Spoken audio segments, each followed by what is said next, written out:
Well, thank you, Chris, for a terrific talk. To steal one of your lines, there isn't much time left, but we have about 20 minutes for questions, just so people are clear. We're going to finish at 8:55, after which there will be a book signing in the back. You'll have an opportunity to talk to Chris one-on-one, and I know we'll have far more questions than time. Si vous voulez poser des questions, il y a des micros situés à chaque côté de la salle. Please identify yourself. Try to keep your questions short, and maybe I'll just kick off things. I want to go back to the reference to Walter Lippmann, manufacturing consent, and the role of propaganda, the rise of a corporate culture of hedonism, etc., and the decline of investigative journalism and the crowding out of other narrative opportunities to challenge consensus. In the current context, I think there are probably some media proponents who would argue that the antidote to that is the rise of social media. And I wondered if you could just comment on the role of social media in the current manifestations that we are seeing around the world. Well, there's very little reporting done on the internet, almost none. There's some very fine commentary. I think social media has become a very effective tool in terms of logistics. You have to be here at this time. But I don't think it's a very effective tool in terms of actually creating opposition. When you're sitting in your room in front of a computer, furiously typing something out on Facebook, you're still alone, which is just where the corporate state wants you. There is no substitute for what's happening in Quebec and for what I hope will happen in the United States, and that is pulling large numbers of people into the streets to discredit those in power.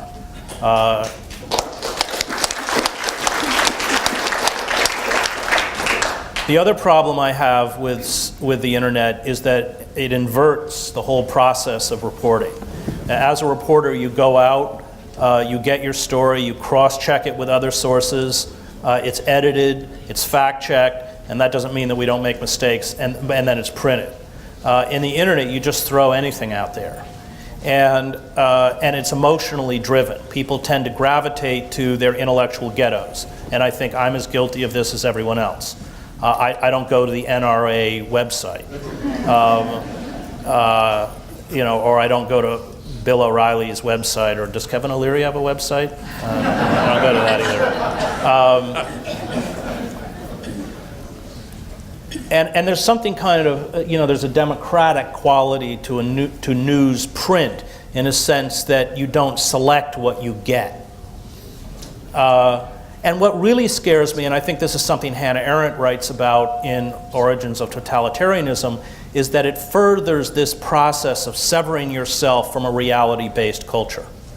It accelerates a world where lies become true, where facts and opinions are interchangeable, where you believe what you want to believe. And that, of course, is what Fox and, is it Sun, is your Fox equivalent? That's what they're about. It's not about fact. And once you cut yourself, the power of traditional journalism, or the importance of traditional journalism, and I could spend a whole another morning talking about its shortcomings, but the importance of it is that it roots your national discourse in verifiable fact. I did a book on the Christian right called American Fascists, the Christian Right, and the War on America. I was trying to reach out to them. And I was in a creationist seminar where they were teaching in Missouri, and they were teaching Christian teachers how to teach the book of Genesis. Well, there are a couple problems as a former seminarian with Genesis as factual history, perhaps the first one being that the writers of Genesis thought the earth was flat. The second one being that God created a light on the first day and the sun on the fourth day. And this was a problem that the teachers were being told to overcome by telling these boys and girls that God created a temporary light. Now, there's nothing in Genesis to suggest that God created temporary light, but it's in the details that you see the disconnect from the real. And in the midst of this talk, this teacher goes off on a tirade against the New York Times. And I'm sure I was the only New York Times reader in the room. But it was a window for me into, as a liberal paper. It's not about liberalism. The New York Times is not a liberal newspaper. It's about that issue of retaining a discourse and verifiable fact, which they must destroy. And that, as Arendt points out, really is the bedrock for totalitarian systems, once you sever discourse from verifiable fact. Great, thank you. Okay, starting with the lineup on the right here. Thank you for a truly inspiring kick to my day, probably my life. Can you please speak to what's been going on in Iceland? Uh-oh. Oh, just to prime the pump a bit, I'm to understand that the people in Iceland actually did what you're encouraging us to do. Sorry, I didn't mean to put... I don't know the situation in Iceland very well. Other than that, and other than the fact that they have managed to re-kickstart their economy because of it. But I don't have any particular real insight into Iceland. Okay, well, thank you. Okay, you're lonely at that microphone, so here you go. I'll still keep it short, though. My question is largely focusing on an issue I'm constantly struggling with concerning scale. When you're talking about organizing this defiance and seeing how it needs to express itself as people, but I feel we always sort of frame it in this context of nationalism, and we just sort of default to that. And some people want to stretch beyond and talk in this global, but often people in the street, that's such a local, that's such a place-based sort of phenomenon. So can you speak with this defiance, how do we make it as effective, efficient, and connected as possible? Do we default to national, bigger, smaller? Well, in the first week in Zuccotti, it was interesting, the composition including people who on their own had come over from Spain and other places to essentially give the organizers of Zuccotti their own experience and spell out their own failings and what had gone wrong. And I know that there's a lot of communication between the Occupy movement and other movements globally. So I think that this movement is, in many ways, a global movement. Nationalism, I know as a war correspondent, is a disease. And, I watched it after 9/11. I mean, for me, the greatest tragedy of 9/11 is that, we had garnered the empathy of the world, including the Muslim world, where I was covering Al-Qaeda at the time. You don't fight terrorism, and terrorists have been with us since Sallust wrote about it in the Jakartan Wars. I mean, but through conventional military force. You fight terrorist groups or radical groups by isolating them within their own society. And we had essentially achieved that. And yet we drank deep from that very dark elixir of nationalism. And nationalism is not only always about self-exaltation, but it is racism. It's about the denigration of the other. If we had had the courage to be vulnerable, we would be far more secure and safer today than we are. And so nationalism is, I think, as you correctly point out, is a deeply pernicious and dangerous ideology or force, because it essentially renders you deaf, dumb, and blind and destroys the capacity for empathy. So the more nationalism creeps into these movements, the more distorted and finally deformed they'll become. Thank you. Over here? Yeah, from my perspective, this is the microphone on the left, but we won't argue about that. I just want to say, Mr. Hedges, as far as I'm concerned, I want to thank you. I think you are the Prophet Amos of our 21st century. Thank you very much. Okay, well, how about a question from this side then? Hello. First of all, a great talk. I really enjoyed it. A concern that often comes up for me is, like you quickly mentioned it, the issues of the climate crisis in terms of this. But I still feel like often in the discourse we always kind of like mention it and then kind of veer back into our own like human dramas.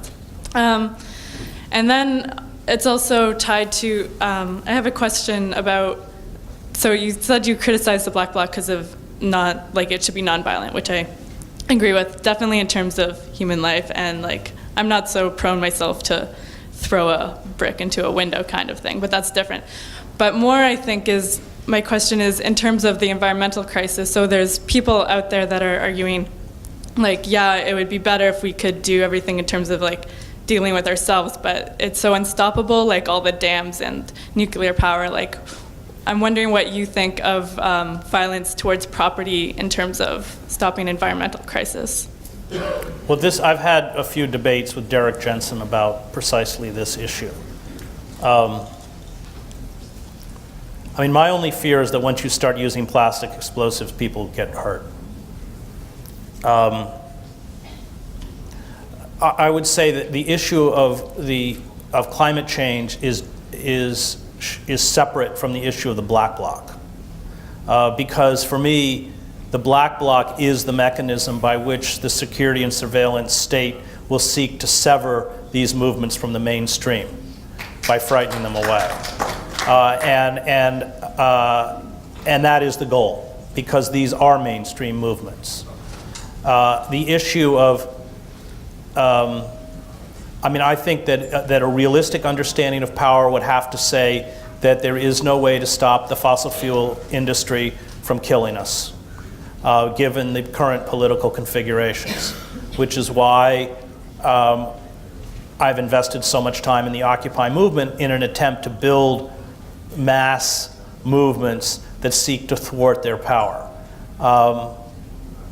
But I mean, with the pipeline, Obama is now, drilling in ways even Sarah Palin didn't imagine. It's really, truly terrifying and utterly suicidal.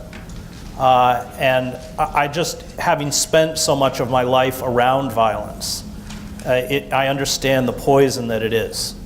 That even when you employ violence in what is purportedly a just cause, it contaminates you. And that was true in the war in El Salvador, it was true in Sarajevo, it's true everywhere I've been. So for me, violence is always tragic. And yet, I'm not a pacifist. I was in Sarajevo when it was being hit with 2,000 shells a day, constant sniper fire, 4 to 5 dead a day, 24 wounded a day. When I got there in '95, 45 foreign reporters had been killed.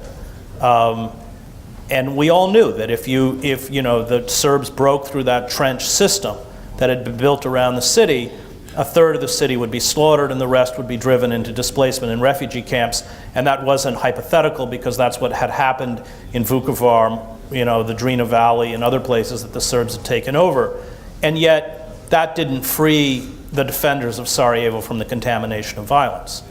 So that the first defenders of the city were all gangsters, cello, and they all came out of the criminal class. So I've seen how, when I went to El Salvador in the early '80s, the death squads were killing between 700 and 1,000 people a month. So one understands with that level of violence why people would react violently. And I don't, it's not certainly beyond the realm of imagination that as things deteriorate, the security and surveillance state would react on that level. But I'm desperately hoping that we can do everything in the interim to prevent that and can do it nonviolently. Thank you. Okay, look, I don't know if it's left or right. Maybe it's west and east, but you're next. Hi, good morning. First of all, I'd like to say I deeply admire what yourself and people like Professor Chomsky are doing, going around giving public talks, which segues into my question, I think. Are we getting off the hook a little bit in this room? I think is there a responsibility, as Chomsky wrote in the late 60s there, of the intellectual to engage with the public? Yes, and I think that and I'm not going to go after Canadian intellectuals because there's more of them in this room than but let me talk about American intellectuals. They don't engage. And the cowardice. When we did the, I love Cornell, and when we did the People's Hearing of Goldman Sachs, Cornell and I went in the night before, and we did all the organizing with the Occupy committee, and then Cornell and I went out to dinner, and Cornell leaned across the table and he goes, "Where are all these so-called intellectuals?" And that's a good question. Where are they? And Cornell goes, they're all too busy. And it's American universities, and I've taught it, some of them have become completely corporatized. People retreat into their very arcane disciplines. I have a kind of deep dislike of Marxian literary theory, which is unreadable and meant to be unreadable. And I think it's just, there are all sorts of mechanisms by which people can make themselves feel morally and intellectually superior without actually having any effect at all on the wider society. And that has certainly become a safe way to retain your position at a university. I mean, we use the system of tenure, but what we forget is that people are completely conditioned by the time they get tenure, and I went to graduate school and saw the process. And so it is sort of deeply disturbing how complicit the academy is in the solidification of the corporate state. It's careerism. There's a really great memoir of the Holocaust called Prisoner of Fear, published in 1948 by an Austrian doctor who had smuggled Jews out of Austria and then been caught and sent to Auschwitz, and she becomes a doctor in the women's section of the camp, and she writes profiles of Mengele and all the Nazi leadership, and she said most of them didn't believe any of it. It was all careerism. I mean, careerism becomes really, a disempowering disease. Eichmann as well, I guess. Yeah. So I've been deeply, deeply disappointed with the academy. And you have a few figures like Chomsky or Cornell, but boy, you can pretty much run them up on one hand. Yeah. Thank you. Over to this side. As a Jewish academic, I'd like to first of all mention my Palestinian colleague, Dr. Yusuf Abdul Haq, who's currently under administrative detention since December, which was prolonged twice now already. My question is, would you care to elaborate on the theory of direct democracy as an alternative to a liberal representative democracy? I watched the whole evolution in Zuccotti. And I really came away with a great admiration for Kropotkin. Because Kropotkin, and he had started out, of course, as an animal behaviorist. Kropotkin made two, I think, really important observations. His first contribution being that it's not survival of the fittest. It is survival of those who cooperate. And he talks about herds, when you get a wounded animal and the herd protects it. But then he also talks about tribal society. And he said, consensus never seems to work once you get above a group of 150. And in order for consensus to continue, those groups that swell above 150, 3, 4, tend to break off and form smaller groups that still can continue to operate in a consensus fashion. And that's precisely what happened at Zuccotti. Consensus worked when the numbers were low. By the time you were pulling 4,000 or 5,000 people into a general assembly, consensus was paralysis.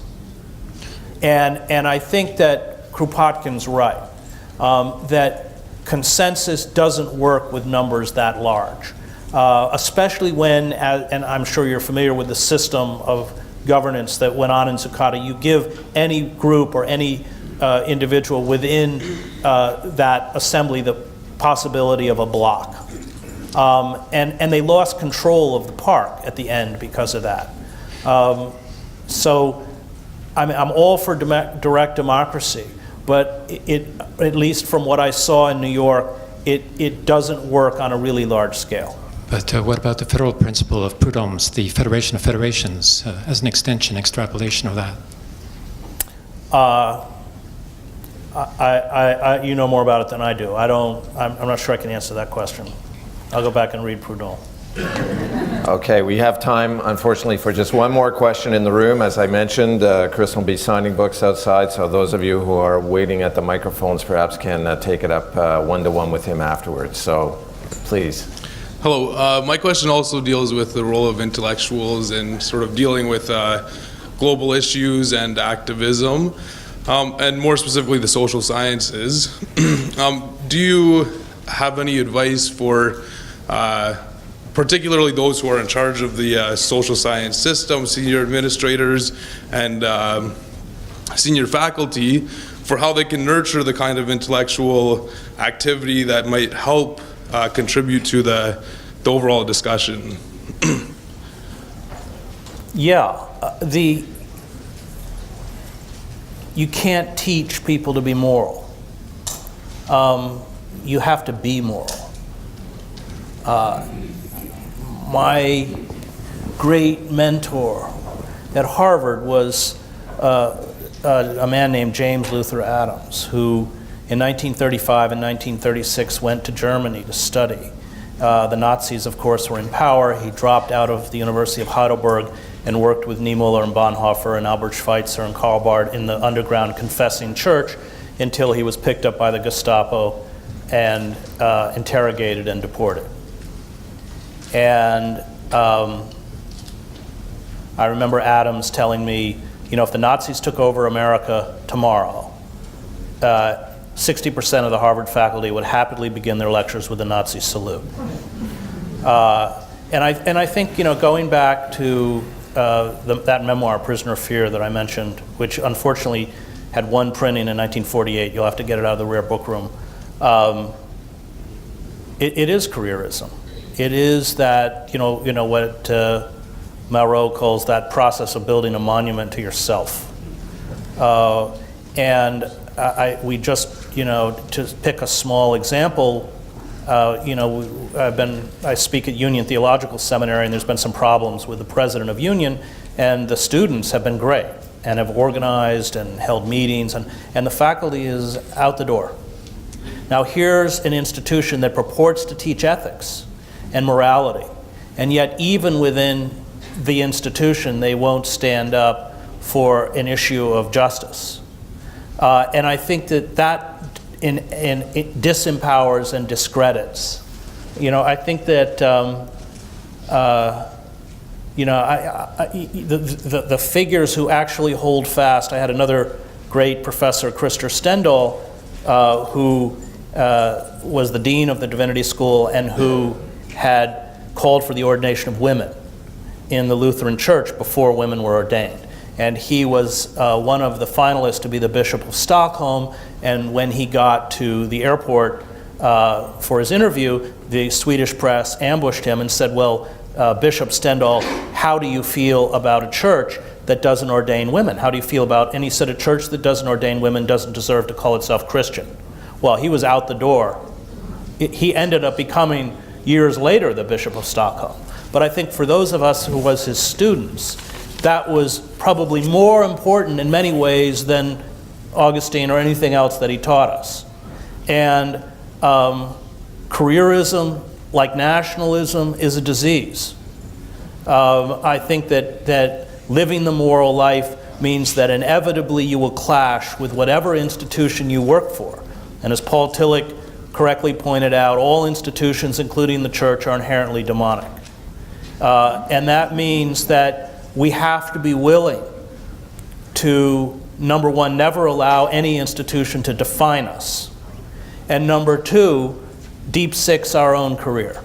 And the academy is not any better or worse, but that kind of subservience to career, makes possible what Kant calls radical evil.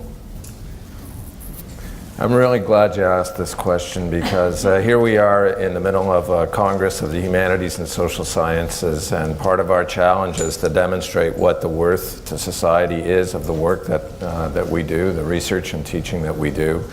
If you look at the screen, you'll see that there are 3 themes that we have traditionally associated with the Voir Grand lecture series: Transform, Inspire, Challenge. Starting really with the Governor General's talk, a big thinking talk on Saturday, and continuing through Margaret Atwood's talk and today Chris's talk. I think we also have to add the word engage, and engaged scholarship is also crucial. But for now, please join me in thanking Chris Hedges for a terrific talk.